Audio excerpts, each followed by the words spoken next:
So here's the two videos I made for the triple STS 1101. The first assignment from TED. Dear Marcus, it's never too late to learn something new. Let's just watch it.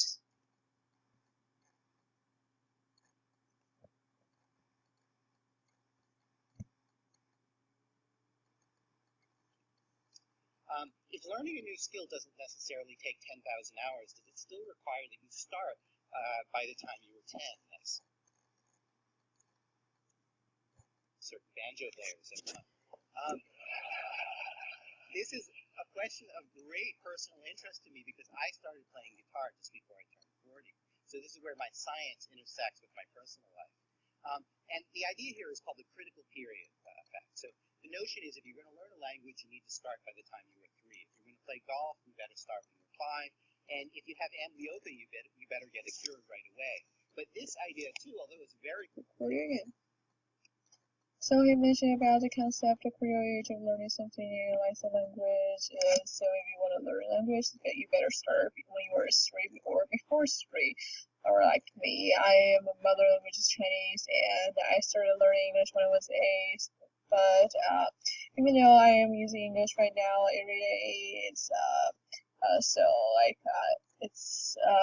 English takes more time from I speak Chinese, but it can never get as good as Chinese. Like the fluency is something else.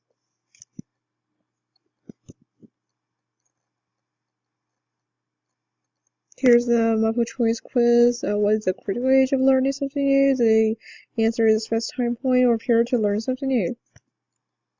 Yeah, it's true. Continue. But this idea, too, although it's very popular, it's a meme that's out there in the atmosphere, is not in fact true. It's wildly overrated.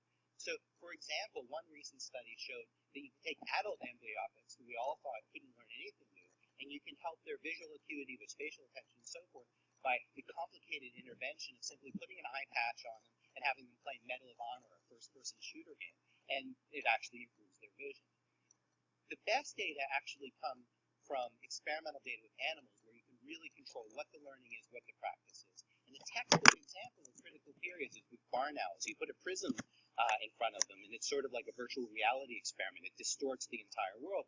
And in all the textbooks, they tell you if you do this for an adult barn owl, they can't really do it. They can't do it like a child.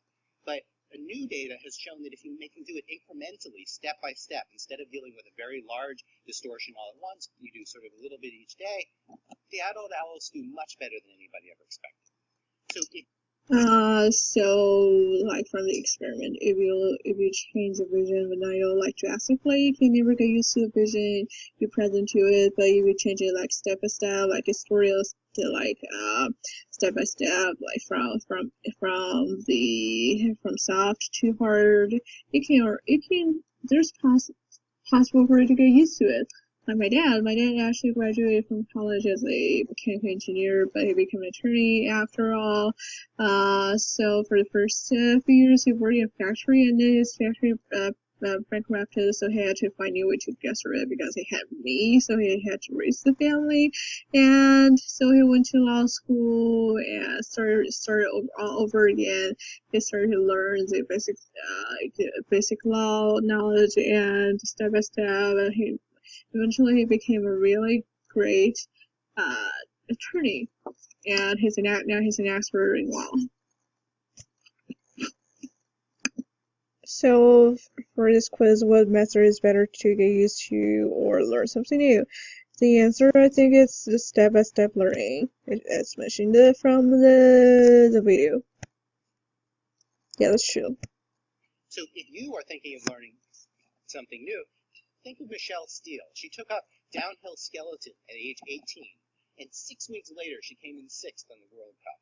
And she made the Olympics after just 14 months of practice. So to close, I want to say something about something new that I have been learning to do, which is to play guitar while riding a unicycle. So I wanted to take 3 things with you. If you want to learn something new, don't give up just because you're past puberty. like all the college and graduate students, like we are already past our teenage period where we became adults, and we're still in college and learning something new every day. Like we're learning specific skills in our professional fields, and it never gets too old for us to learn something. Just so we had to do it step by step and practice over and over again to learn it.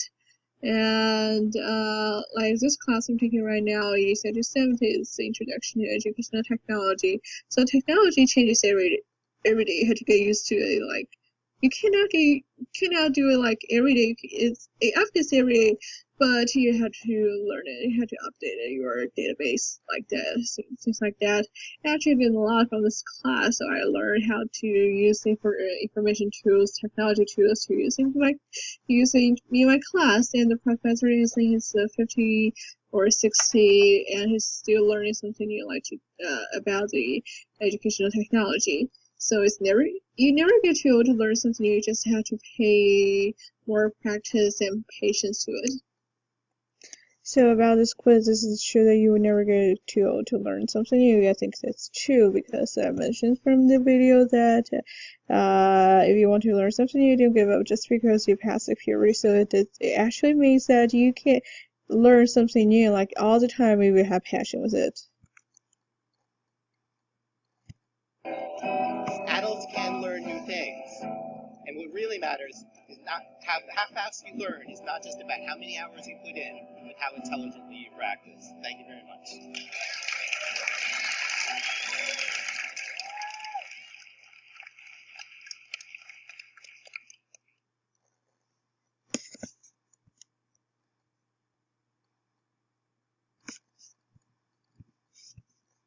So back to my class.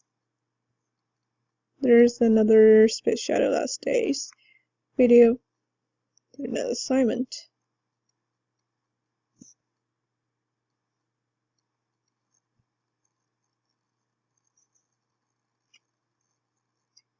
The Space Shuttle Endeavour went on its journey for STS-134, which is the last mission of Space Shuttle. It carries 6 astronauts into the International Space Station. Each one of you has their dream. So, do you actually know what happened with the Space Shuttle Challenger? Think about it, and think about why it needs to be replaced. Yeah, I think I have to rewatch it again. The Space Shuttle Endeavour went on its journey for STS-134, which is the last mission of Space Shuttle. It carries 6 astronauts into the International Space Station. Each one of you has their dream. So, do you actually know what happened with the Space Shuttle Challenger? Think about it, and think about why it needs to be replaced. Yeah, it exploded on the way to the International Station in 1985 for mission STS-51L, and it exploded because there's some kind of like temperature problem, and caused the O-ring froze, so dysfunctioning. So exploded, and it needs to be replaced. The astronauts are really excited about their space journey. They're like kids, finding out what's the amazing things in the space. Do you know who's the commander of Space Shuttle mission STS-134? And do you know his background? The commander Mark Talley. The right answer is his twin brother Sky is also an astronaut. They're currently processing a year-long mission to prepare for the future exploration, like to the Mars, because you have to, on the way to the Mars, you have to like stay in space for like 2 years to get there. It's a really far away, but yeah, it's long. So they're because they're identical twins, so they're perfect signing this project for doing this program. Yeah, that's true. Of how excited they are. they're really, really excited. They said they cannot wait to tell people on the Earth how thrilled they are. So this astronaut is actually from Italy. And speaking of that, do you know the capacity of the space shuttle? And I can tell you it's a variable. So this mission that carried STF-134 mission that carried 6 astronauts and sent them into the International Space Station and get them back. Let me tell you, this is his first space flight. It's really excited about it.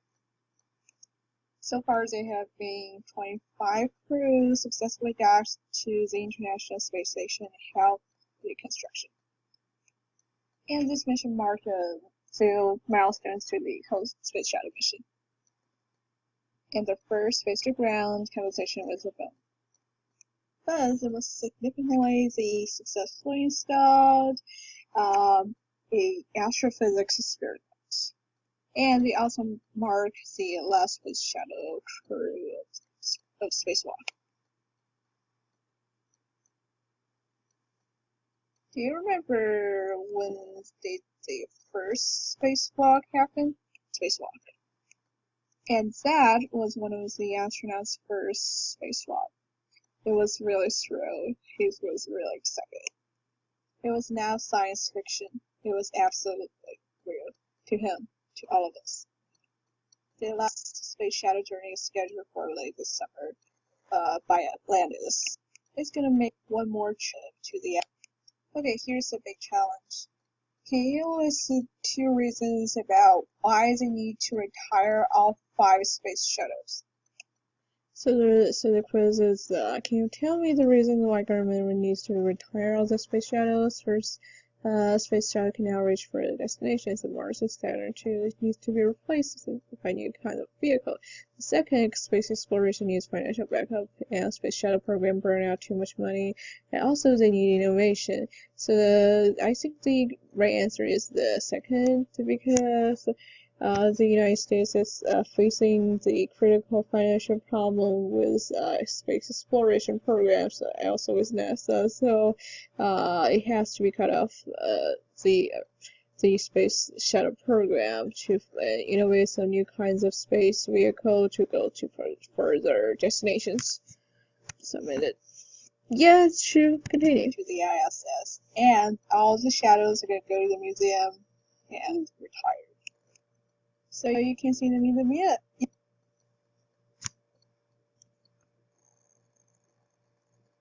So that's how I finished the assignment. Already finished. So it popped out. Sorry.